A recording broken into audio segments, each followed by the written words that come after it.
hoy tenemos otra sección de todo este mensaje que es la palabra del Señor. Cada una de las partes que ahí están escritas, dice, para que nosotros entendamos, y cosas que sucedieron en un pasado para que nos sean de ejemplo, para que usted y yo como iglesia podamos caminar conforme a ella. No podemos decir, es que esta parte es más o menos relevante que aquella otra. Dios usa toda su palabra íntegramente para hablarnos, para guiarnos. Toda ella es inspirada por Dios y es útil para redarguir, para corregir, para instruir, para que el hombre de bien sea enteramente preparado, perfecto para toda buena obra. Así que yo no puedo dejar de lado porciones, y si hay una palabra que es tan directiva, es este evangelio, el evangelio de Juan, el evangelio espiritual que le llaman, el evangelio de aquel discípulo amado que se recostaba en el pecho del Señor, y que Dios le permite escribir este evangelio después de todos los otros evangelios que se habían escrito, y él entonces viene a hacer una narrativa muy diferente, muy específica, con un objetivo: demostrar que Jesucristo es el Hijo de Dios, es el Mesías esperado, y que todos aquellos que en Él puedan creer tendrán vida en su nombre. Un objetivo claramente definido.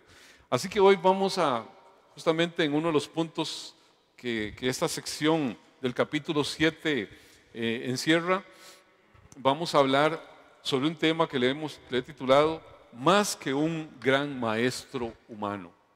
Más que un gran maestro humano. Ahí tenemos una imagen del monte de la Transfiguración, donde dos profetas, de pronto ya que habían partido, están conferenciando con el Señor, que se transfigura delante de Pedro, Juan y Jacobo, y de pronto se da una escena que Pedro la vio tan extraordinaria que dice: hagamos una enramadita y quedémonos aquí. Eso está tan lindo que mejor no salir de acá. Pero Dios nos permite vivencias espirituales para propósitos divinos.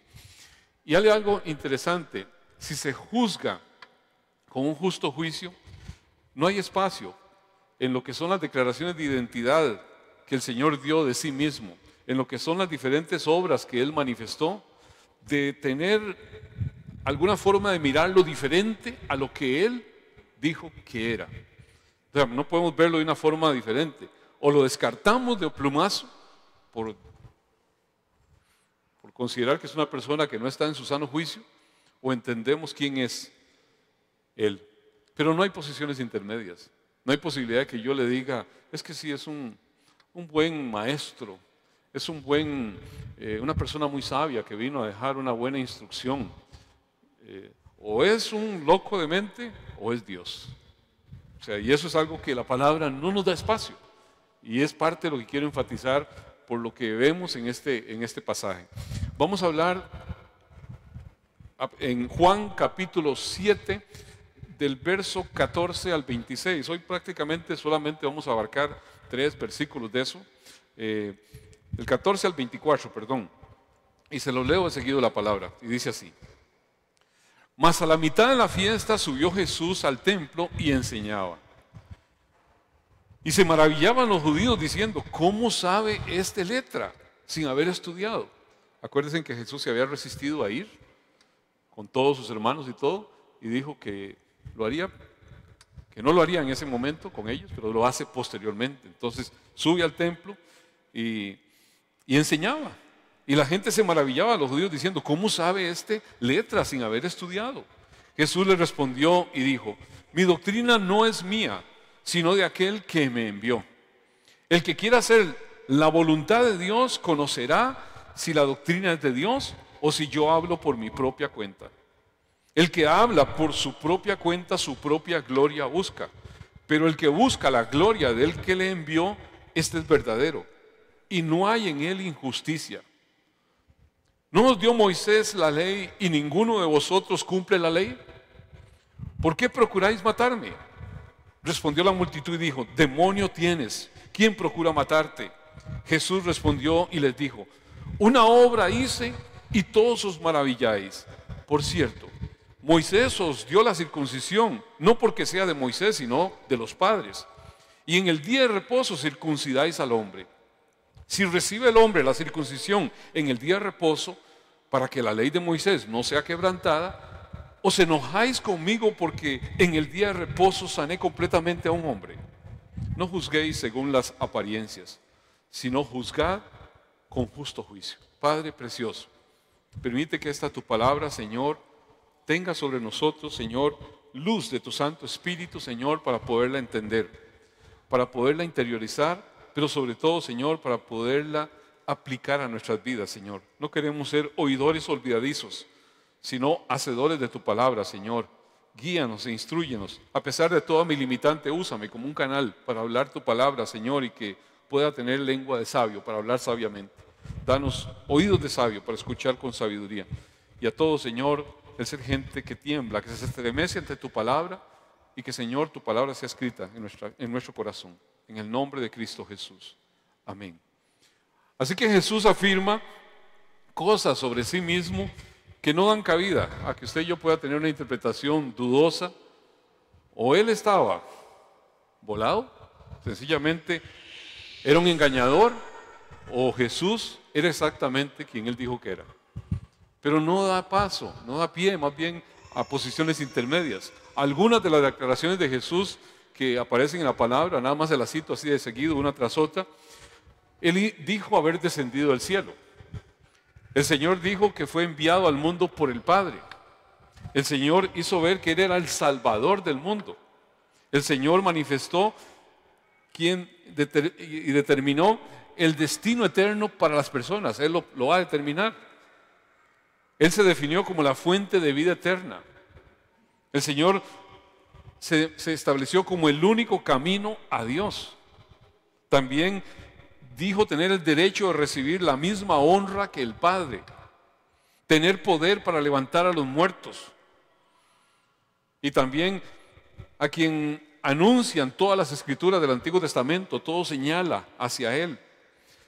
Dijo ser el supremo juez que regresará en gloria a juzgar a vivos y muertos.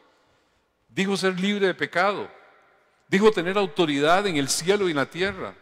También hizo ver que tenía autoridad para perdonar pecados, tener autoridad sobre el día de reposo, tener autoridad para responder oraciones. Dijo tener autoridad para autorizar que la gente pueda orar en su nombre. O sea, póngase a pensar todo eso. Dijo ser el pan de vida y la única fuente de sustento espiritual. Dijo ser la luz del mundo, ser la resurrección y la vida, ser el Mesías, ser el Hijo de Dios que se iba a sentar a su diestra, compartiendo toda su gloria por toda la eternidad. Amados, o está loco o Él es Dios. Usted no puede dar otro espacio. Y en esto, cada uno de esos puntos, no son pocas citas las que señalan hacia eso. Hay una abundancia de textos bíblicos para respaldar bíblicamente todas estas afirmaciones que les he leído.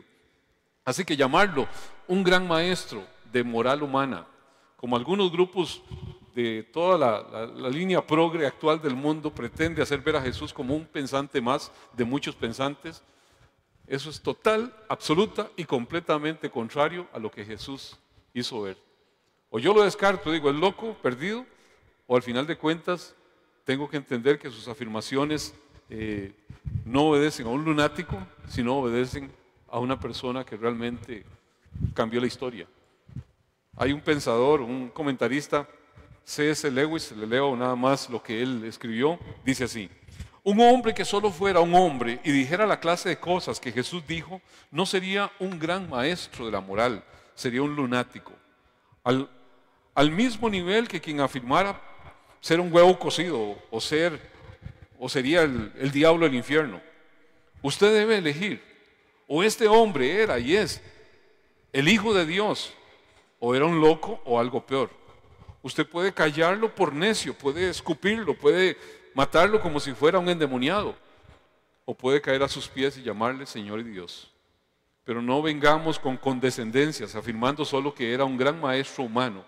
No nos ha dejado esa posibilidad, ni tampoco pretendía hacerlo. Y eso es algo que tenemos que tener claros.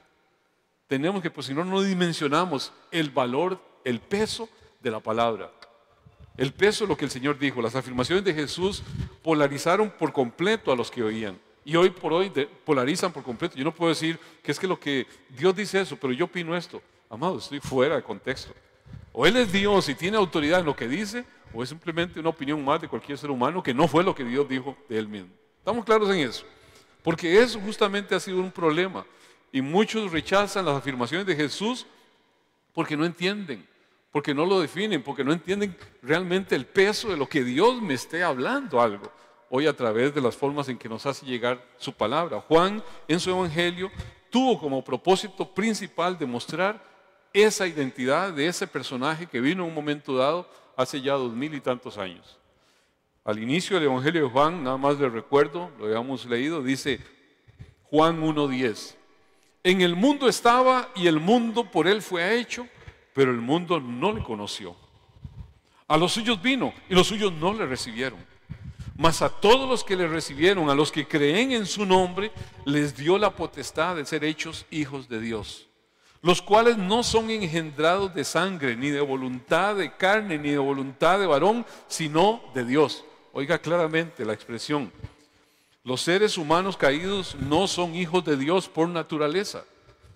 Los seres humanos caídos estamos apartados de Dios, sino que es el privilegio de los que tienen fe, una fe que es generada en ellos por la acción soberana de Dios, que cambia absolutamente las inclinaciones de su corazón, y el Espíritu Santo es el que regenera y da ese nuevo nacimiento en los corazones de las personas para que usted y yo tengamos vida espiritual, y con esa vida espiritual es que tenemos al final de cuentas la posibilidad de creer en Jesucristo.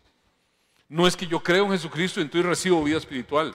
No, me vino la vida espiritual producto de la gracia de Dios y puedo creer en Jesucristo.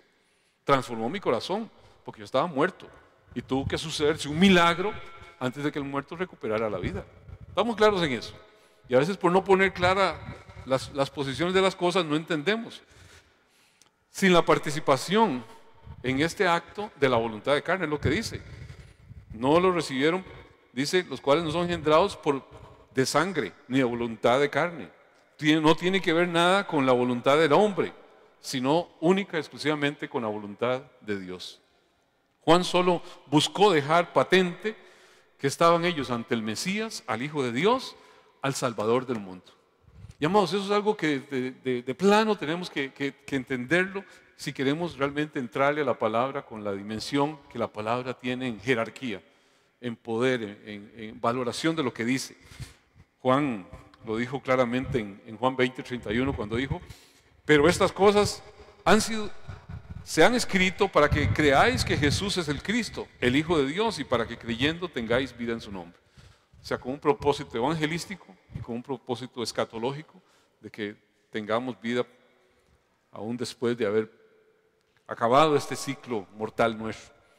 La incredulidad de las personas no vino a disuadir al Señor de seguir hablando contundentemente lo que estaba hablando de su identidad, como lo hizo ver antes Andresito con estos apóstoles. Ellos no se vieron persuadidos por decir, si no se callan, los vamos a someter a esto o lo otro. Sencillamente el Señor igual.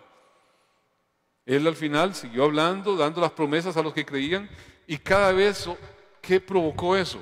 Que iba generando más y más y más hostilidad. Pero todo hasta un momento específico en que las cosas estaban llegando a un punto de desenlace. Aquí, con ese preámbulo, veamos cada uno de los versículos. Los dos primeros versículos de esta porción de Juan 7, el 14 y el 15, dicen así: entonces a la mitad de la fiesta Jesús subió al templo y comenzó a enseñar. Los presentes quedaron maravillados, estoy leyendo la Nueva Traducción Viviente, al oírlo.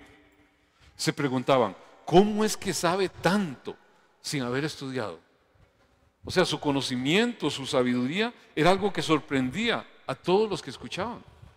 Era algo fuera de serie, por decirlo así. Nunca habían oído semejante nivel de claridad en lo que estaban escuchando, aunque habían oído muchas expresiones. Esa aparición pública el Señor la hace cuando toda la gente ya había llegado a esa fiesta, y de pronto entonces lo que hace es que sorprende a las autoridades judías y frustra cualquier intento de detenerlo ahí en oculto, como ellos al final fue que así lo hicieron, pero hasta la siguiente Pascua. Ahí ellos no podían generar un alboroto cuando de pronto esa gran multitud de peregrinos estaba interesadísimas, inclinados ahí escuchando a aquel. Dios mío, pero esto es una cosa deliciosa, escuchar lo que Él nos está explicando, lo que nos está diciendo. Nunca habíamos oído esto. Entonces, en medio de toda esa multitud, esa concurrencia y todos extasiados oyéndolo, los religiosos no se sintieron de ninguna forma con posibilidades de ir a irrumpir, pues echaban al pueblo encima. Esa fue la estrategia del Señor en ese momento. Por eso Él no entró con los hermanos, por eso Él entró de callado, y cuando se dejó ver fue hablando en medio templo a la multitud. Él lo hizo en la forma habitual que lo hacía un rabino que estaba exponiendo la palabra, como Él lo hizo también en aquella escena en el monte. Sencillamente se sienta y empieza a dar cátedra. ¿Recuerdan el pasaje del monte? Mateo 5:1, el monte de los olivos, el discurso del monte, no en el monte de los olivos, sino en otro monte por Galilea. Viendo la multitud, subió al monte y sentándose, vinieron a él sus discípulos y abriendo la boca les enseñaba diciendo. Él asumía esa postura de aquel rabino que empieza a dar instrucción, cátedra. Ahí no estaba manifestando milagros a los que estaban ahí presentes, pero sí estaban todos sorprendidos con su enseñanza.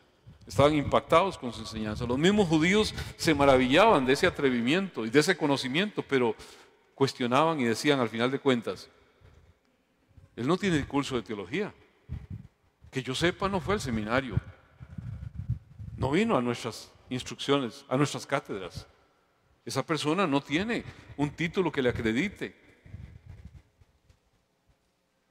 Por tanto, ¿qué? Todo lo que diga debe estar mal, porque no fue a formarse con nosotros. Y entonces, al final de cuentas, no tenían oídos para escucharle, como tenían que escucarle realmente con inclinación. Las autoridades lo miraban solo como alguien que daba opiniones personales sobre asuntos religiosos al final, y por esa razón no valía la pena tal vez escucharlo, aunque al final veían que sin una fuente conocida de instrucción, conocía perfectamente todas las Sagradas Escrituras y hacía un desglose de las palabras en una forma con mucha fluidez.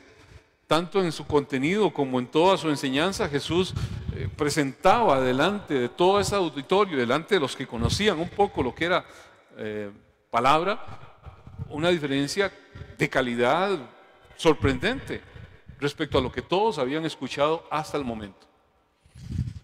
Así que el Señor se apresta a dar un detalle después de aparecer en esa forma de sus afirmaciones y que pretenden que todos esos escépticos, todas esas personas que son contrarias, que están dudosos, puedan creer las palabras cuando Él viene y refiere cuál es la fuente por la cual Él está hablando, de dónde deriva.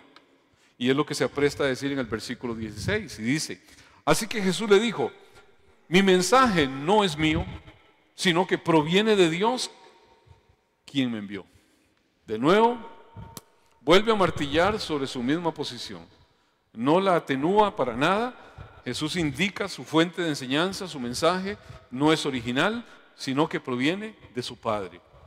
Y Él hace ver que su Padre es Dios, lo había hecho en otro momento, y en ese momento hace una afirmación que no era lo que usted y yo hoy podemos entender. Hoy usted dice, es que yo oro al Padre y el Padre me ama.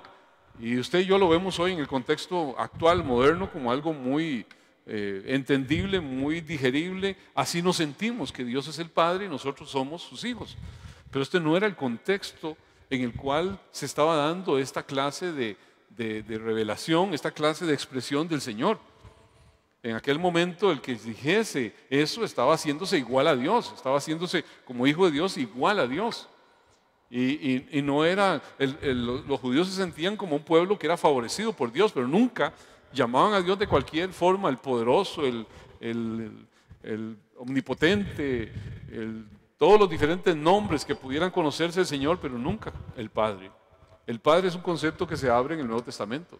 Es un concepto que viene a abrirlo prácticamente Jesús en sus enseñanzas. Y a todos los que al final de cuentas tomamos instrucción de Jesús, pues lo vemos, nacimos en esa condición. Y hoy lo vemos como lo más natural de decir nuestro Padre Celestial. ¿Y cómo oraréis? Padre, da la oración del Padre nuestro. Jesús nos enseña a referirnos a Él de una forma diferente, pero no era lo propio de ese momento. Y allí ninguna institución humana era responsable de la formación de Él. Y esa conversación, esa enseñanza discrepaba por completo de los maestros del judaísmo. Mateo 7:28 dice en la Nueva Traducción Viviente: cuando Jesús terminó de decir estas cosas, las multitudes quedaron asombradas de su enseñanza, porque lo hacía con verdadera autoridad, algo completamente diferente a lo que hacían los maestros de la ley religiosa. Este tipo de autoridad que él manifestaba fue el tema mayor ahí de choque entre Jesús y los judíos. ¿Por qué? Porque ellos sentían de alguna manera su autoridad desafiada. Cuando veían a alguien que habla como quien tiene autoridad, entre aquellos que se dicen tener autoridad, ¿cómo se sienten? Completamente desafiados, completamente desestabilizados en su posición. Para ellos, ¿cuál era su posición principal al exponer? El rabino tal y tal dijo de tal parte tal y tal cosa. Y empezaban a hacer las interpretaciones de acuerdo a la tradición rabínica. Esa era principalmente su fuente de enseñanza. Cuando hoy vemos, si es que la encíclica tal de aquel otro, amados, no dista mucho de eso.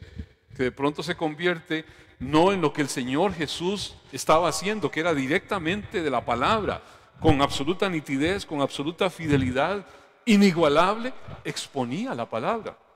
Hacía ver lo que la palabra realmente era y en esa exposición corregía errores que se habían acumulado en generaciones por tradiciones, por malas interpretaciones, por esas aplicaciones rabínicas que se hicieron, y él le da el verdadero sentido a cada una de las cosas que estaba exponiendo en ese momento. Así que para ellos era algo absolutamente novedoso, aunque usaba la palabra misma. No solo era una opinión personal, él hace ver cómo eso venía de Dios, su Padre.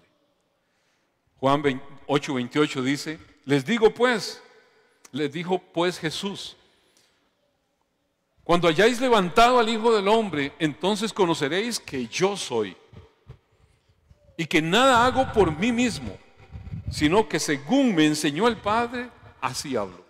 De nuevo, él llamándose a sí mismo el yo soy, el Hashem, el eterno Dios, y que nada hace si no es por lo que el Padre le enseña, por lo que el Padre le ha hablado. O sea, muchos judíos después de ese momento de la crucifixión y demás creyeron, después de su muerte creyeron, después de todas esas etapas que se dieron de la ascensión, al darse cuenta que aquel al que habían rechazado en realidad era el verdadero Mesías. Juan 12:49 dice: porque yo no he hablado por mi propia cuenta. El Padre que me envió, Él me dio mandamientos de lo que he de decir y de lo que he de hablar. Y sé que su mandamiento es vida eterna. Así pues, lo que yo hablo, lo hablo como el Padre me lo ha dicho. Claramente el Señor había dicho que profeta como Moisés iba a venir, a Él escuchar.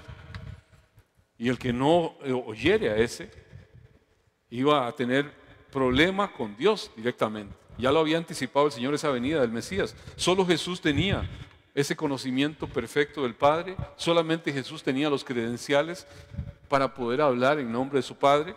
Mateo 11:27 dice: todas las cosas me fueron entregadas por mi Padre, y nadie conoce al Hijo sino el Padre. Ni al Padre conoce a alguno sino el Hijo, y aquel a quien el Hijo lo quiera revelar. ¿Cómo cree que caía esto en ese ambiente? Ahí afirma que la autoridad soberana del Padre, que la tiene sobre todas las cosas, le ha sido entregada a Él. Es de su posesión, y el conocimiento de Jesús está en equidad, en igualdad con el conocimiento del Padre. Usted dirá: sí, así es. Pero en ese momento era totalmente un cortocircuito a todos los religiosos del momento. Era una crisis, era algo que no podía ser dimensionado, sino por una obra soberana de Dios que tratara el corazón directamente de esa persona. Solo Él podía hablar por el Padre, mientras que los rabinos, al final de cuentas, que estaban acostumbrados a enseñar lo que otros rabinos enseñaban. Y el mensaje se iba diluyendo, diluyendo, diluyendo, y al final de cuentas no era ni la palabra. Hoy vemos gente hablando de esto y de esto y de lo otro y de lo otro y de la encíclica y aquello, y al final terminan un montón de tradiciones tomando lugar, y usted, ¿y esto de dónde sale? Y no lo encuentra usted en ningún lado. Si usted se pone a ver, por ejemplo, lo que es, qué sé yo, todas las tradiciones humanas que han determinado de pronto que ¿qué le compro, qué le vendo? Y le vendo una indulgencia para que usted saque a su pariente del purgatorio. Y la persona siente vender hasta lo que no tiene para poder sacar a su pariente del purgatorio. Concepto que ni siquiera aparece en la palabra y no tiene ninguna forma de entenderse que exista ese estado intermedio. Todo por puras tradiciones humanas que llevaron después que a una corrupción de venta de indulgencias, que fue lo que dio el colapso en la Edad Media para que Martín Lutero y todos los reformadores dijeran hasta aquí. Si el Papa tiene tal jerarquía para sacar a una persona del purgatorio, pues ¿por qué no lo saca por amor y no por amor al vil dinero? Y eso reventó con toda la jerarquía. Todo eso, ¿por qué? Porque al final de cuentas las tradiciones, las interpretaciones empiezan a ser más relevantes que lo que es la palabra misma. Hoy sabemos que de donde muchos de acá venimos, pues había casi que una equidad entre magisterio, tradición y palabra. Pero cuando hemos llegado al Señor y entendemos quién habla a través de la palabra, amados, eso tiene que quitarse. Eso tiene que romperse inmediatamente. No hay nada que pueda rivalizar con lo que la palabra dice. Ningún pensamiento humano puede estar al mismo nivel. Los profetas del Antiguo Testamento decían, así dice el Señor. Pero cuando el Señor vino, Él decía con toda autoridad, pero yo os digo. Y empezaba, al final de cuentas, a interpretar, a darle el verdadero sentido. Hoy algunos dicen, así dice el Señor. Y algunos también dicen, yo os digo. Y empezamos a ver expresiones que pretenden igualar en autoridad las formas en que Dios ha usado para referir un mensaje de peso. Yo les he comentado muchas veces que a veces tenía situaciones de gente que llegaba y me decía, es que Dios me dijo tal y tal cosa. ¿Y yo qué puedo decirles? Si Dios le dijo eso, ¿qué puedo decir yo en contra de lo que dice Dios? Si eso no está en la Biblia, no se lo dijo Dios, se lo dijo el diablo, es lo que podría decirle. Pero hay mucha gente que está seriamente convencida de que le vino algo que no está en la palabra, pero que Dios se lo dijo. Si es para aplicación personal, pues ok, aplíquelo a su vida y vívalo de acuerdo a eso, pero para dar cátedra en torno a algo que pretendemos decir que Dios dijo y yo tenga que decir que así dijo Dios porque a mí me lo dijo, amados, eso no nos da ninguna autoridad la posición que tengamos para expresarlo. Si no es conforme a la palabra, Martín Lutero decía, si alguien dijo que Dios dijo y no está en la palabra, es el diablo. Así de crudo lo decía. ¿Por qué? Porque es algo que inmediatamente va contra lo más sagrado, que es la palabra de Dios, la expresión de lo que dice Dios. Vemos muchas expresiones de estas en el discurso del Señor, en Mateo 5, después de haber sanado aquel paralítico en el estanque de Betesda, vemos diferentes, nada más se las leo así rápidamente para que veamos cómo el Señor empieza a clarificar, yo os digo. Por ejemplo, Mateo 5, 18, porque de cierto os digo, que hasta que pasen el cielo y la tierra, ni una jota, ni una tilde pasará de la ley, hasta que todo se haya cumplido. Dice el 20, porque yo os digo, que si vuestra justicia no fuere mayor que la de los escribas y fariseos, no entraréis en el reino de los cielos. O sea, con palabra de autoridad. Dice el versículo 22, pero yo os digo, que cualquiera que se enoje contra su hermano será culpable de juicio, y cualquiera que diga necio a su hermano será culpable ante el concilio, y cualquiera que le diga fatuo quedará expuesto al infierno de fuego. Palabras de juicio y demás que él, en esa misma jerarquía decía, Juan 5:24, pero de cierto os digo, el que oye mi palabra y quiera al que me envió, tiene vida eterna, y no vendrá condenación, mas ha pasado de muerte a vida. Él no fue instruido por ningún hombre, no fue formado en ningún instituto teológico, no fue alguien que fuera un autodidacta y estudió y se formó. Él fue como el apóstol Pablo, en alguna medida, claro, en mayor nivel, pero la palabra procedía ¿de dónde? De la revelación directa de Dios, de la instrucción directa de Dios. Esa es la forma en la cual el Señor se manifestó en su condición humana. Cierto que era Dios, pero ahí estaba como Dios hecho hombre, manifestando la voluntad de Dios Padre. Pablo hablaba de sí mismo, de sus propias manifestaciones, en el sentido que lo expresa Pablo mismo en la carta de Gálatas 1:12, cuando dice: pues yo ni lo recibí, ni lo aprendí de hombre alguno, sino por revelación de Jesucristo. La mayoría de los judíos no estudiaban en realidad la escritura en sí, sino los escritos de los rabinos, de los intérpretes humanos de esa escritura, y muchas veces eso era su norma, esa era su autoridad. Muchas tradiciones ahí se iban acuñando, se iban sumando, y al final de cuentas no se enseñaba la escritura, sino al final de cuentas cosas que hasta contradecían la escritura. El Señor tuvo que hacer ver: se os dijo tal cosa, pero yo os digo tal cosa, porque hacía al final de cuentas una corrección. Pero ¿qué pasa cuando la persona se acostumbra a que eso que están diciendo ciertas personas tiene relevancia tan importante como si Dios lo dijera? Al final eso termina siendo doctrina y dogma de fe. Y hoy vemos gente haciendo romerías, haciendo una cosa por dogmas de fe, no por doctrina correctamente derivada de la palabra de Dios. Y esa es nuestra disputa muchas veces con ciertas corrientes religiosas, porque no tenemos más que una fuente de revelación, que es la palabra del Señor. Y es la que nos da la posibilidad de tener realmente conexión con aquel Dios que nos ha querido llevar en un camino que es el camino verdadero, donde la palabra misma habla de sí mismo: pasa los cielos, pasa la tierra, pero su palabra no pasará. Así que no era el Señor como estos estaban acostumbrados, sino que Dios mismo le había instruido. El Padre le había indicado. Fue esa la respuesta que produce ese repudio de él mismo, ese repudio de su mensaje, al hacer ver que era Dios el que le daba la instrucción. Mateo 10:40 dice: el que a vosotros recibe, a mí me recibe, y el que me recibe a mí, recibe al que le envió. De hecho, el juicio más competente que podía haber para juzgar el origen de esa doctrina que él enseñaba eran aquellos que tuvieran un corazón recto, un corazón deseoso de conocer y de hacer la voluntad. No sencillamente llenarse como una alcancía de conocimientos, sino como alguien que dice: Señor, lo que tú me digas es mandatorio para mí. Lo que pueda obtener con claridad en tu palabra, Señor, eso va a determinar mi línea, mi ruta a seguir. Esa es la forma sumisa en que usted y yo tenemos que acercarnos a la palabra. Y justamente no es porque uno lo vea por allá de alguna forma escondida, no es porque así lo hace ver el Señor. Vea lo que sigue diciendo en el versículo 17. Todo el que quiera hacer la voluntad de Dios sabrá si lo que enseño proviene de Dios o solo hablo por mi propia cuenta, dice el Señor Jesucristo.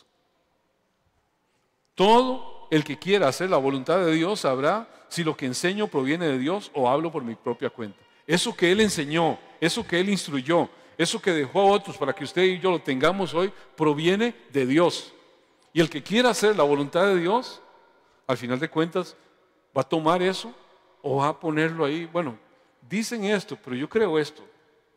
Y amados, cuando entramos en esa forma, nos abrimos a cualquier corriente ajena a lo que es el propósito del Señor. Solo aquellos que profundamente desean hacer la voluntad de Dios son los que van a conocer realmente esa voluntad de Dios, esa guianza del Señor. La verdad de Dios es su propia fuente de autenticación mediante el ministerio de la enseñanza que lleva el Espíritu Santo. ¿Por medio de qué? De la palabra que ha revelado. Y hoy usted y yo disponemos de eso.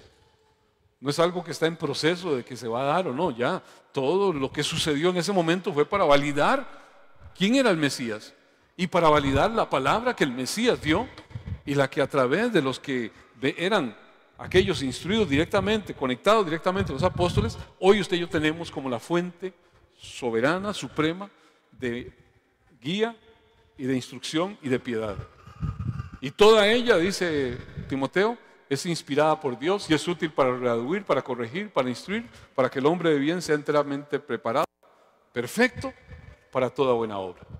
Y cualquier cosa que se sume a eso va en contra de ella misma.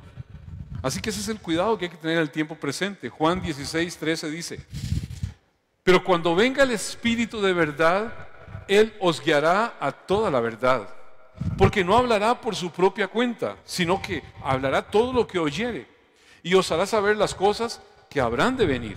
Aquí se está refiriendo a esa particular revelación sobrenatural de esa verdad mediante la cual Dios se revela en Cristo Jesús. ¿Por qué? Por la obra que el Espíritu Santo hace brillar con claridad en todos aquellos que así lo entienden. Ahora eso está disponible ¿para quién? Pues para todo su pueblo. Está disponible para la iglesia. ¿En qué forma? A través de la palabra. O sea, es nuestra fuente primaria de instrucción de qué dice Dios. Y es donde tenemos usted y yo que sumergirnos. Es donde usted y yo tenemos realmente que depender. Pero amados, en esto ha habido tanto manoseo y tanta tergiversación por tradiciones, por prácticas que no distan mucho de lo que fueron los tiempos en los cuales los judíos tergiversaban y doblaban eso, o los mismos tiempos de la religión oficial haciendo dogmas y cosas porque aquel dice que es infalible y dice esto, y todo el mundo a creer eso. Vea, por ejemplo, algunas cosas que en el mundo evangélico se filtran y que de pronto la gente se las cree y las vive en esa dimensión. Primera de Juan 2:20 dice así: pero vosotros tenéis la unción del Santo y conocéis todas las cosas. ¿Y qué pasa cuando usted diga: Dios me ha revestido de unción? Dios me ha dado unción para transferirle a usted.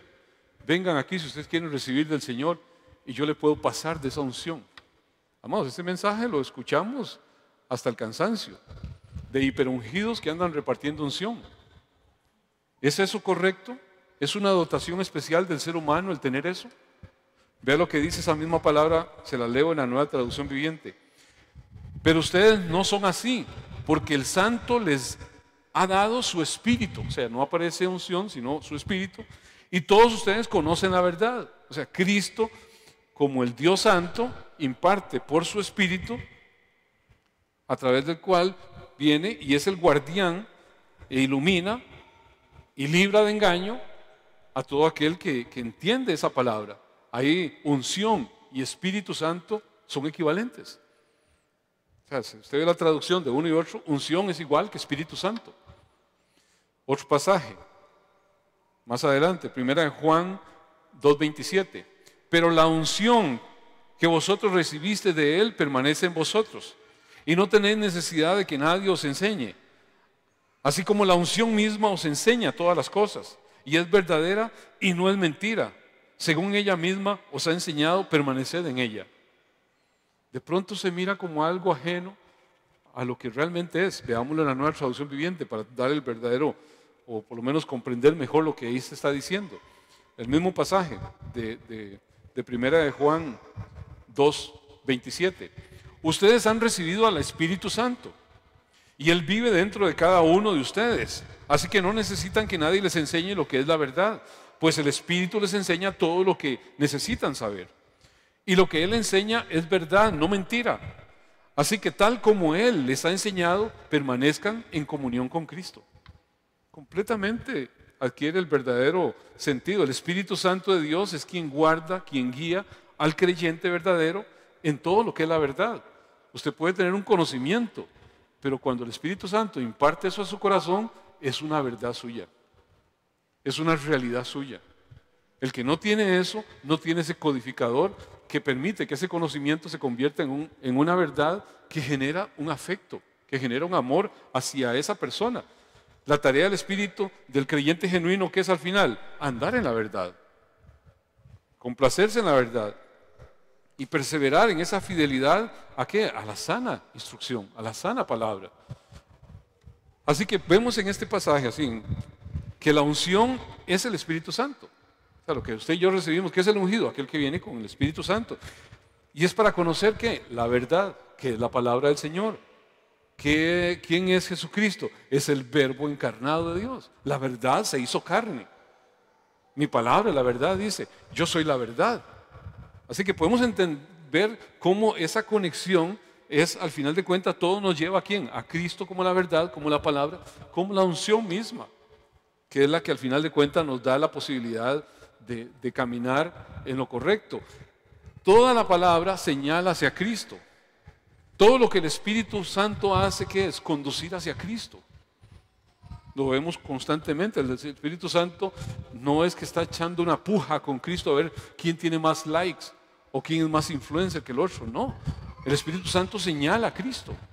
Señala al Redentor. Señala al que el cielo envió para que todos y cada uno, los que en Él crean, no se pierdan, sino que tengan vida eterna. Y entonces señala hacia Cristo. Todo esto, al final de cuentas, yo no lo puedo transferir de ninguna forma que no sea por la propia gracia de Dios que transfiere. Porque yo no le puedo transferir a Cristo o transferir el Espíritu Santo a alguien. Eso es una potestad de Dios. No es autoridad mía. Yo puedo hablarle la palabra, yo puedo hablarle la verdad, pero el que salva a esa persona, el que entra al corazón de esa persona, es Señor a través de su Santo Espíritu. No es una facultad mía, o sea, no es que yo pueda llegar y decir, le paso unción, como decir, le va a pasar un poco de Espíritu Santo, porque yo estoy tan lleno de Espíritu que tengo para regalar. Amados, y bajo ese tipo de expresión que se convierte en una estafa espiritual, mucha gente se deja seducir y se deja engañar. Y tenemos que ser cuidadosos al final, porque no es una facultad nuestra, sino que es Dios el soberano que da a cada uno como a Él le parece, para el propósito que Él tenga. Nunca puede existir antagonismo alguno entre palabra y Espíritu Santo, que es verdad. No puede haber un antagonismo. Y vea usted que de pronto a veces hay ciertos círculos en los cuales dice, la palabra mata, pero el Espíritu vivifica. Por eso yo no me meto en una palabra, no, yo puro Espíritu, aquí con las antenas desplegadas y que Él me diga. Yo no necesito meterme en nada, Él me va a hablar. Y hay gente que se mueve en base a puro sentimiento, en base a puro emocionalismo. Eso se llama un cristiano sensual. Por cierto, un día posté algo ahí, si lo quieren leer, de J.C. Sproul, muy bueno, sobre el cristiano sensual.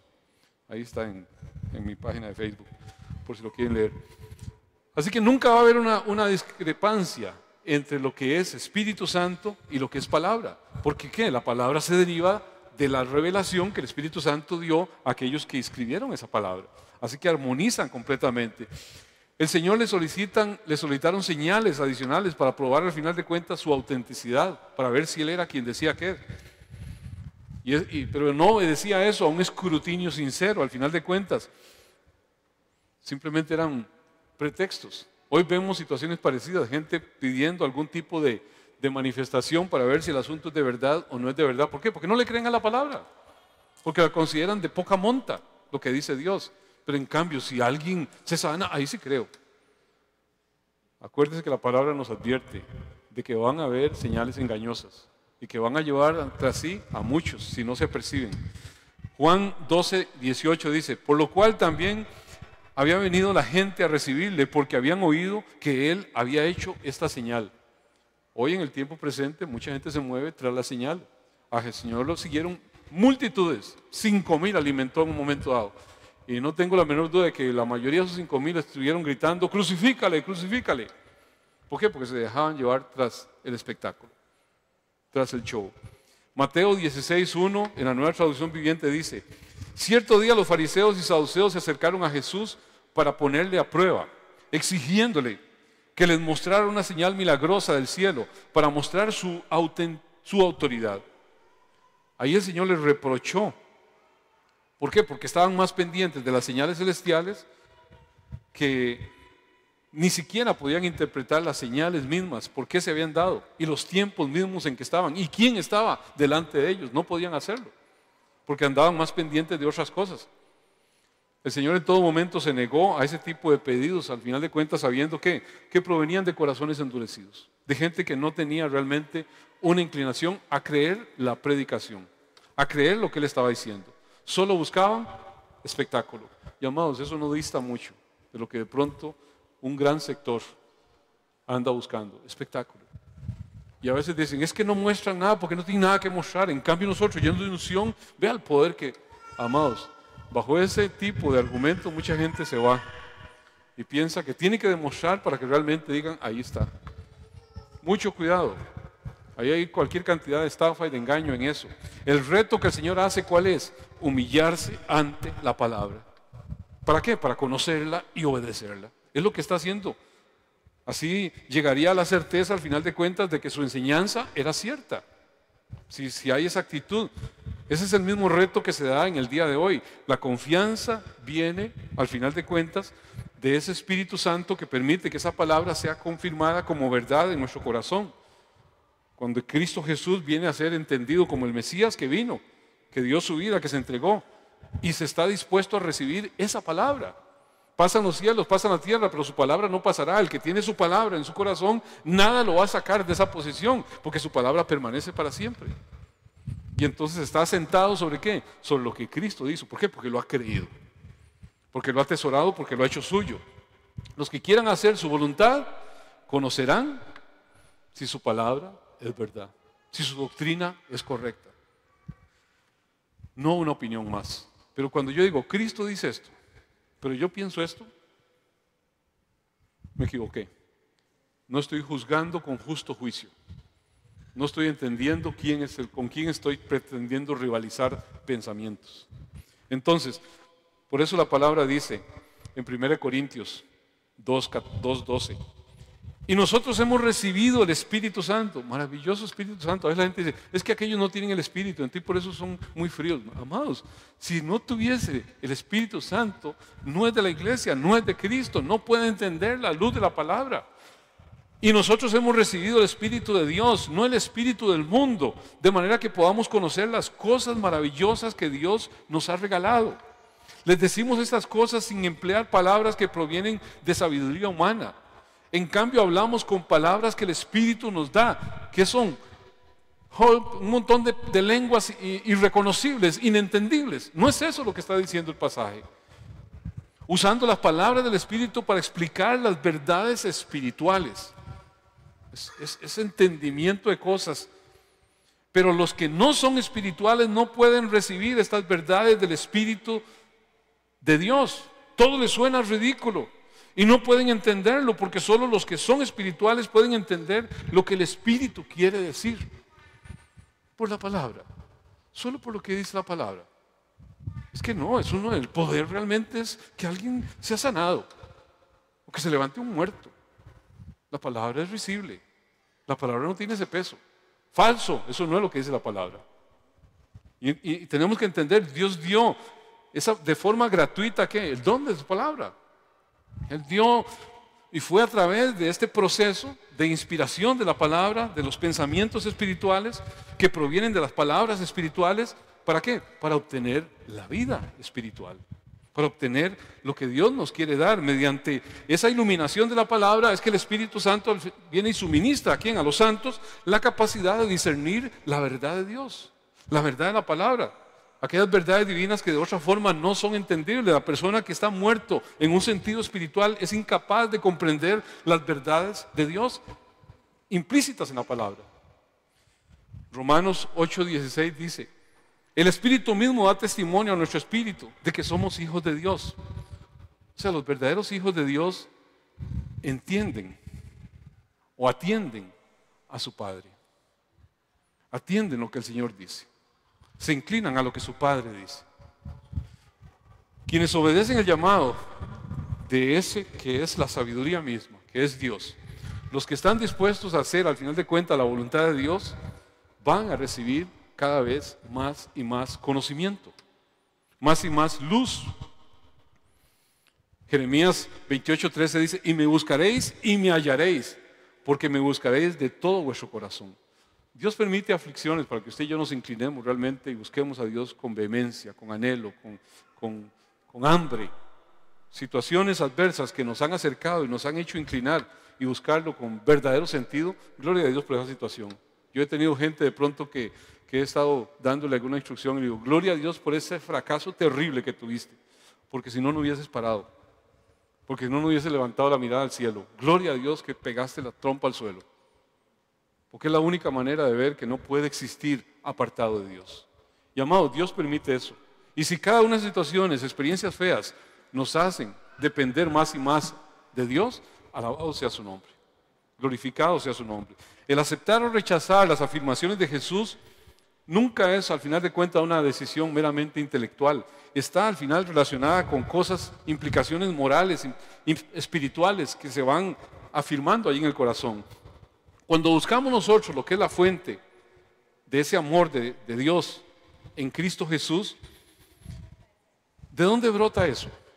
Brota de que usted y yo podamos ver los hechos del Evangelio, que podamos contemplar lo que fue el Evangelio, la entrega del Dios que no tuvo en cuenta ser Dios, sino que vino a este mundo y se dejó llevar a una cruz por usted y por mí, pagando un precio de un pecado que no era su pecado, era nuestro pecado.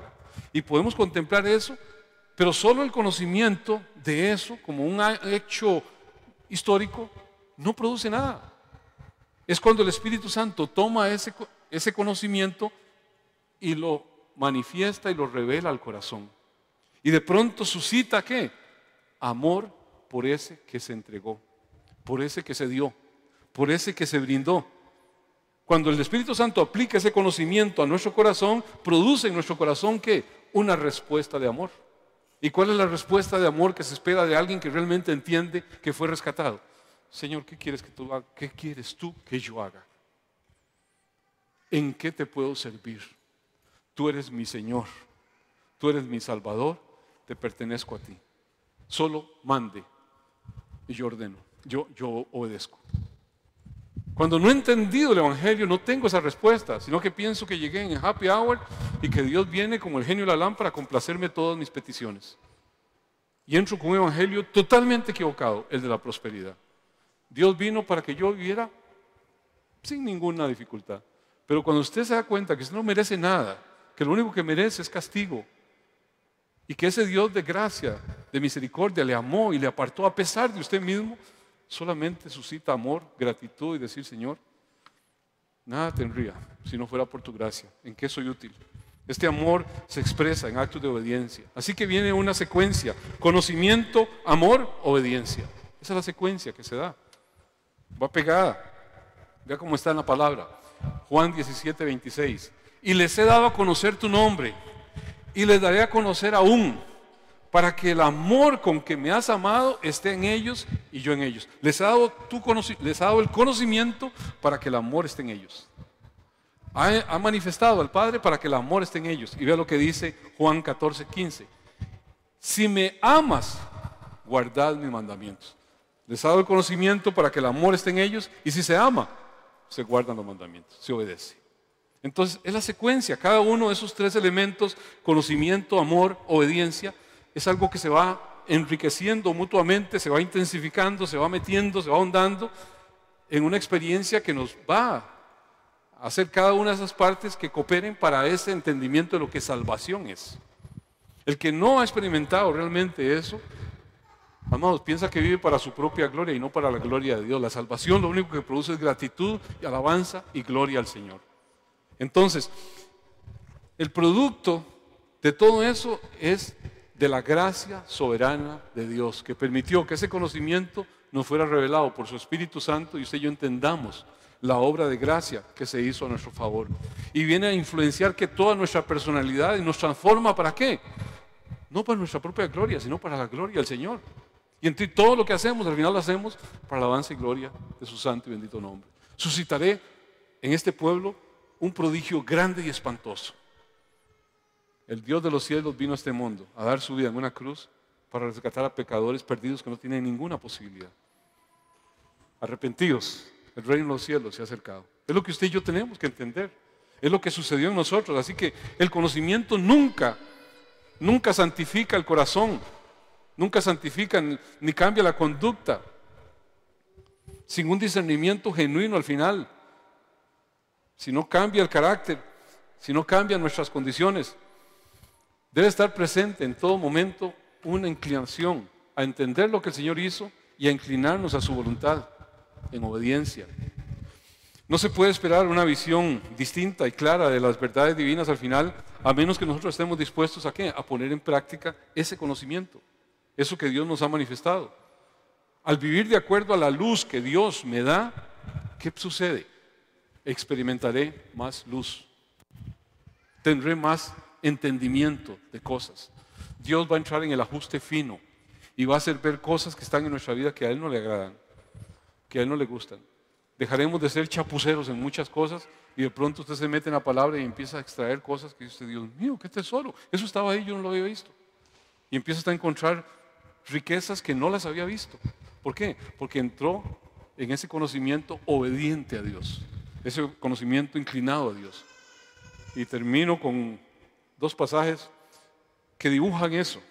Vea qué precioso lo dice el Salmo 36:7. Cuán preciosa, oh Dios, es tu misericordia.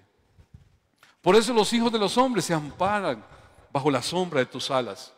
Serán completamente saciados de la grosura de tu casa, y tú los abrevarás del torrente de tus delicias. Porque contigo está el manantial de la vida. En tu luz veremos la luz. Extiende tu misericordia a los que te conocen y tu justicia a los del recto corazón. Amados, Dios es la fuente absoluta de toda luz. Dios es la fuente de toda vida. Y es por la palabra de Dios, que es lámpara a nuestros pies, que es lumbrera a nuestro camino, que nosotros hallamos luz para caminar conforme ¿qué? A ese camino. ¿Cuál es el camino? Jesucristo es el camino, la verdad y la vida. Nosotros caminando con Él, vamos a caminar cada día como realmente Dios quiere que caminen los hijos de Dios, de gloria en gloria. Que caminemos como los justos, como la luz de la aurora, que va en un aumento. ¿Qué se refiere a ese aumento? Cada día más prosperado, cada día más bendecido, cada día más lleno de plata, cada día más entendido de la gracia de Dios sobre su vida, cada día más amado, enamorado del Dios que le ha apartado, que le ha escogido a pesar de usted mismo, cada día más sumiso o sumisa a decir, Señor, lo que tú quieres que yo haga, estoy para servirte. Es ese proceso de iluminación maravilloso que Dios quiere que se experimente en todos los que entienden que el manantial de vida está en el Señor. Que esa luz nos lleva ¿a qué? A más luz, si somos obedientes.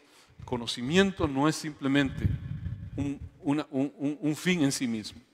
Conocimiento puede ser orgullo, puede ser altivez, pero cuando el Espíritu Santo conecta ese conocimiento con el entendimiento realmente que debemos tener, nos produce amor que se suscita en obediencia.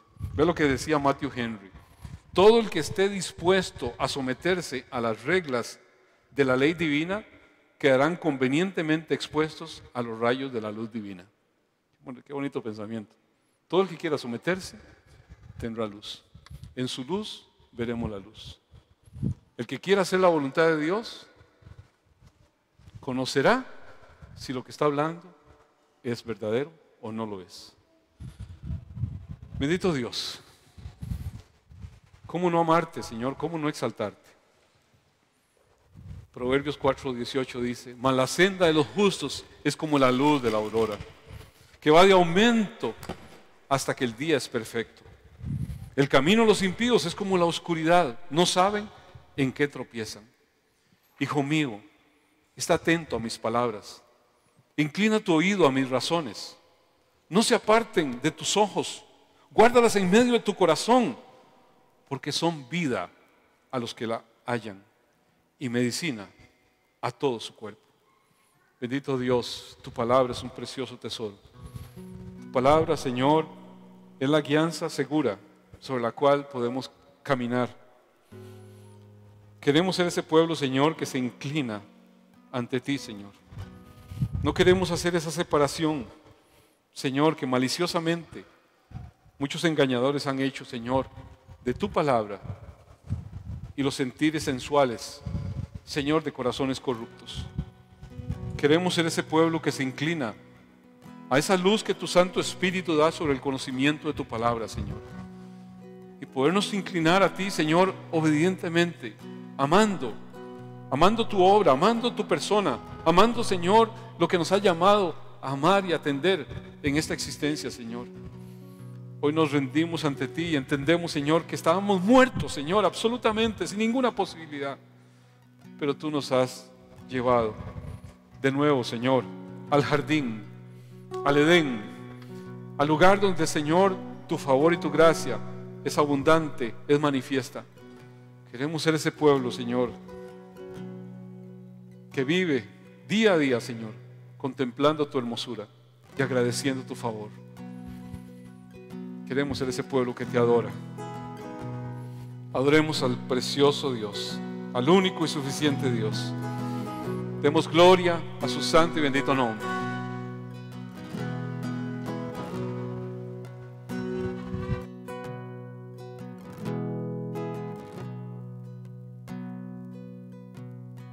El mundo busqué y no pudo llenarme. Ningún tesoro que pueda ganar me saciará. Mas llegaste tú, me diste vida nueva, y cada deseo se cumplirá aquí en tu amor. Oh, oh, no hay nada, nada mejor, oh, no hay nada, nada mejor, oh, no hay nada, nada mejor que mi Dios.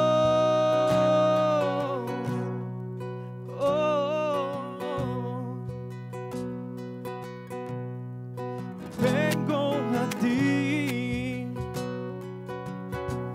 sin miedo y sin reservas.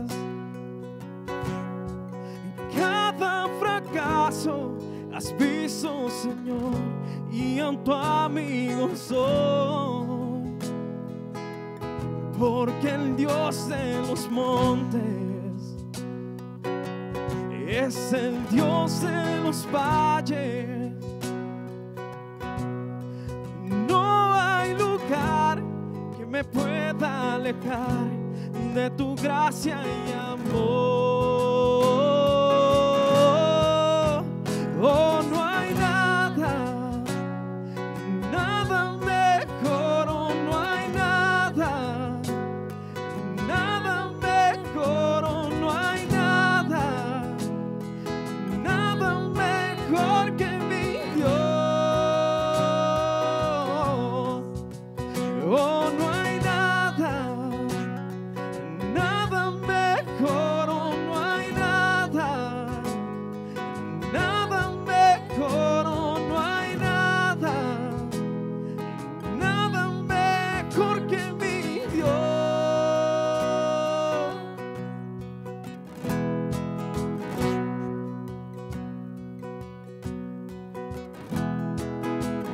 Cambias lamento en danza, de ceniza tras vida. Cambias culpa por gloria, sé que solo tú lo harás.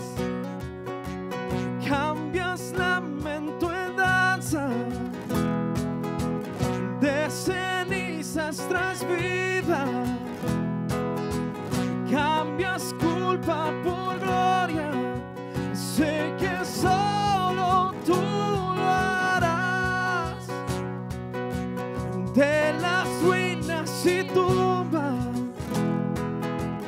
nacen nuevos jardines, resucitas los huesos, sé que solo tú lo harás, sé que solo tú lo harás.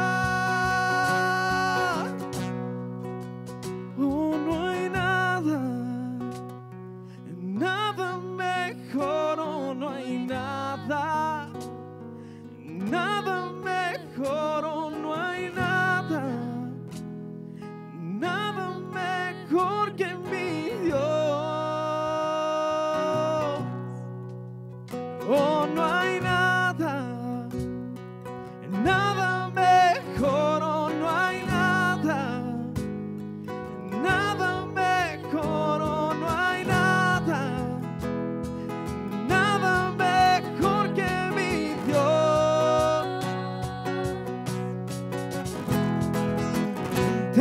las tumbas y ruinas nacen nuevos jardines, resucitas los huesos, sé que solo tú lo harás. De las ruinas y tumbas nacen nuevos jardines, resucitas los huesos, sé que solo tú lo harás, sé que solo tú lo harás, sé que solo tú lo harás.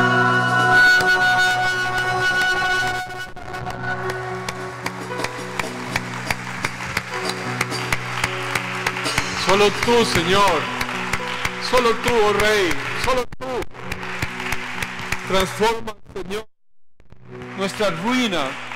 Transforma, Señor, el estar muertos en tumbas de pecado, Señor, a esos jardines gloriosos de tu gracia, de tu amor, de tu favor, de tu misericordia. No hay nada, absolutamente nada en este mundo, Señor, que pueda saciar. No hay nada que pueda llenar, Señor, el enorme vacío, Señor, que en el hombre caído, Señor, se formó. Solamente tu favor y tu gracia. Solamente, Señor, tu presencia. Solamente la obra completa, acabada en esa cruz por Jesucristo nuestro Señor, es la que viene a saciar absolutamente la condición de ruina, de pobreza, de miseria, de enfermedad que la caída trajo a toda una raza humana, Señor. No hay nada, no hay nadie que merezca todo nuestro amor, toda nuestra gratitud, toda nuestra alabanza, toda nuestra adoración, como el único y suficiente Dios, Jesucristo nuestro Señor. A Él sea honra, a Él sea honor, a Él sea alabanza por siempre y para siempre. Amén y amén. Gracias, Señor Jesús. Gracias, Señor Jesús.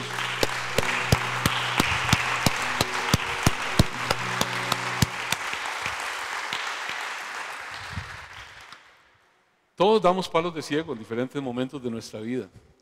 Muchas veces decimos, el punto culminante aquí es, abra su corazón, reciba a Cristo, hágalo Señor de su vida. Y mucha gente piensa, ahí ya, se acabó todo. Pero si yo no entiendo qué es lo que Cristo hizo, si yo no entiendo su obra, si yo no entiendo su palabra, amado, simplemente es una poesía bonita. Eso tiene que ser aplicado por el Espíritu Santo a mi corazón, para que eso se convierta en una vida cambiada, una vida diferente. Y esta palabra es una palabra de llamado, es una palabra de reconciliación, es una palabra de entendimiento de la gracia extraordinaria manifestada por Dios a un pueblo que Él ha amado. Yo no sé si Dios habló a su corazón, si usted así lo entiende, si así usted lo cree, que realmente no ha tenido la expectativa y casi que ha demandado más de lo que ha entendido que Dios ha dado. Yo pienso que es un buen momento para orar y decirle, Señor, perdona mi vida, perdona mi falta de entendimiento de lo que tu gracia es. Yo quiero realmente, Señor, dar esa oportunidad a que tú seas mandatorio en mi vida y que tu palabra sea mandatoria en mi vida. Y lo que tú digas, Señor, sea un rema en mi vida. ¿Estamos de acuerdo? ¿Por qué no meditamos un momento y oramos un momento en torno a eso? Padre precioso, después de exponer tu palabra, después de adorar con este precioso cántico, entendemos, Señor, que éramos tumbas de ruina espiritual, Señor. Y tú quieres transformar eso en un jardín de gloria tuya, Señor. En unas vidas totalmente transformadas. No porque en este nivel, Señor, podamos ser de alguna forma, Señor, de competencia a lo que el mundo valora. Pero queremos ser ese pueblo que desde aquí empieza a disfrutar de las mieles, de la gloria divina, de caminar día a día en tu presencia, de extasiarnos, Señor, en tu presencia, haciendo tu voluntad, sumisamente, conociendo tu palabra. Y como tú dijiste a ese pueblo, el que quiera hacer la voluntad de Dios entenderá si la palabra es de Dios. Hoy hemos expuesto tu palabra y entendemos, Señor, que el Dios mismo que formó los cielos y la tierra vino a este mundo a dar su palabra de gracia, su mensaje de buenas nuevas. Creemos, Señor Jesucristo, que tú eres el Hijo de Dios, el único Dios que vino a este mundo para darse en una cruz. Creemos, Señor, que hemos sido gente pecadora, que hemos arrastrado pecado y que hemos tenido una conducta incorrecta. Pero, Señor, entendemos que no hay nada que pueda saciar nuestra vida como solamente tú lo haces. Hoy inclinamos nuestra vida, rendimos nuestro corazón a ti. Entrónate, Señor, en el trono de nuestro corazón. Sé tú el dueño de mi vida. Sé tú el dueño de todo lo que actuamos. Queremos hacerlo para alabanza y gloria tuya. Queremos representarte correctamente en todo este mundo que necesita desesperadamente conocerte. Queremos ser esos voceros tuyos, comunicadores de estas buenas de gran gozo que serán para todo el pueblo. Un Mesías Salvador vino y dio su vida para rescatar a una humanidad perdida. Gracias, Señor Jesús. Mi vida y todo lo que actúo te pertenece. Toda la gloria sea para ti, Señor. En el nombre de Cristo Jesús. Amén y amén. Amén. Que eso sea sellado ahí, sellado en el corazón de cada uno de nosotros. Bueno, amados, yo no sé si hoy, perdonen, si hoy vino gente que nunca había venido a esta iglesia y que hoy vino por primera vez.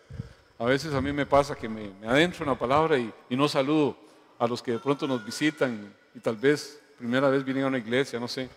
Por favor, discúlpeme, quisiera nada más saludarle, que pueden levantar su mano. En este sector, ¿alguien viene por primera vez hoy? Que levante su mano, nada más para saludarle. Allá atrás, que Dios le bendiga. Sea bienvenido, por favor, discúlpeme. ¿Quién más viene por primera vez?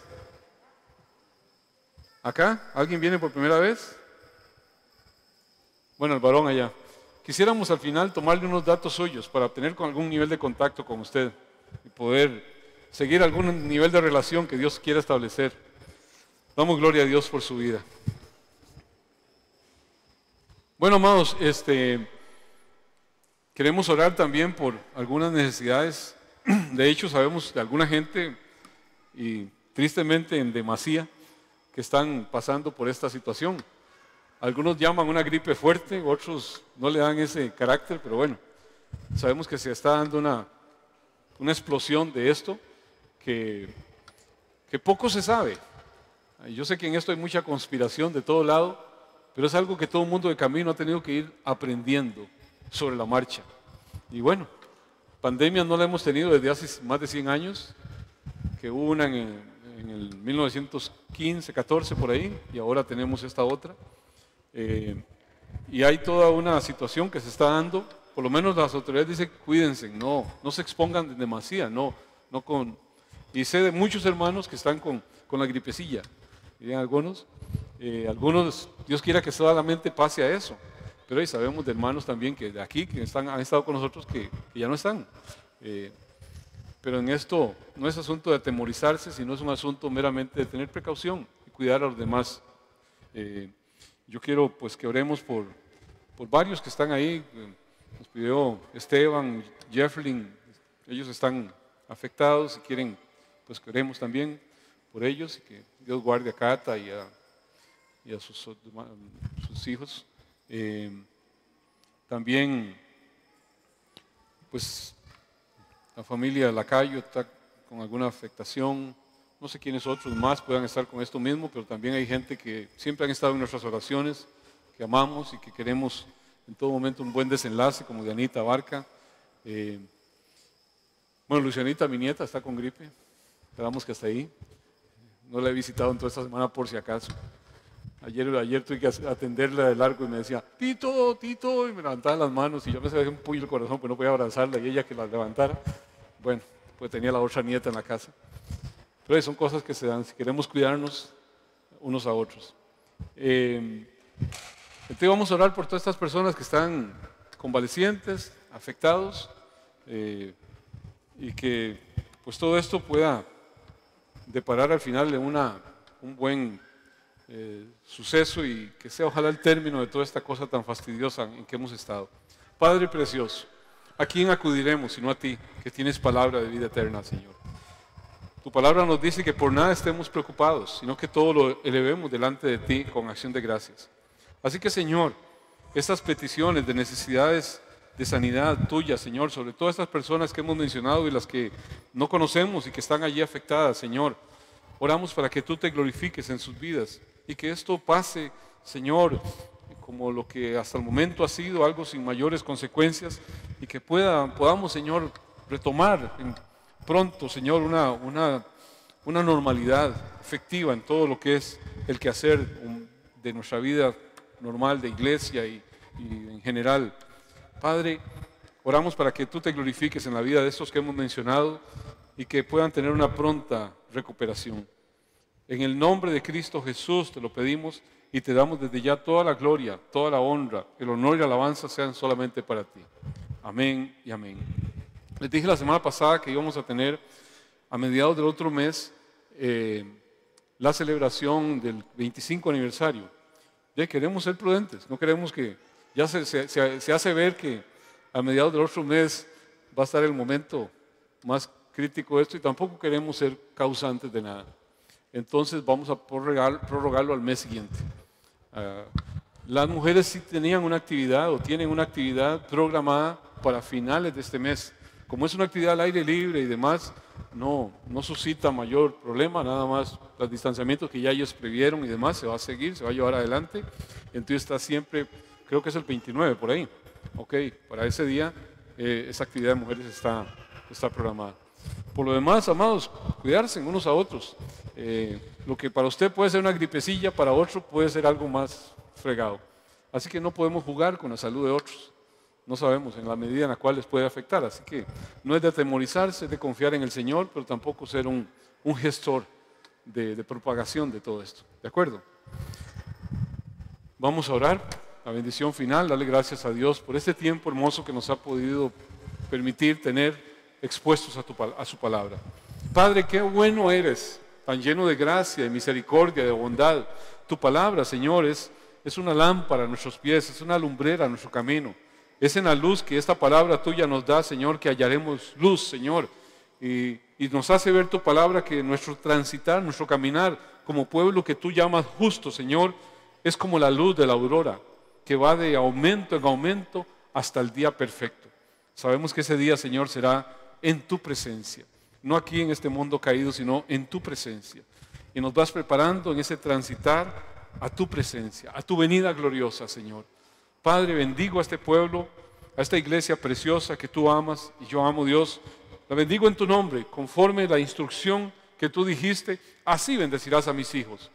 Declarad mi nombre sobre ellos y yo los bendeciré.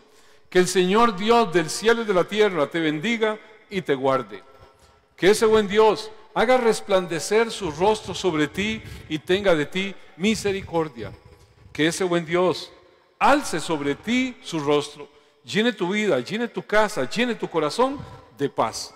En el nombre del Dios Padre, del Dios Hijo y del Dios Espíritu Santo. El nombre del Señor sea exaltado siempre. Damos gloria al Señor.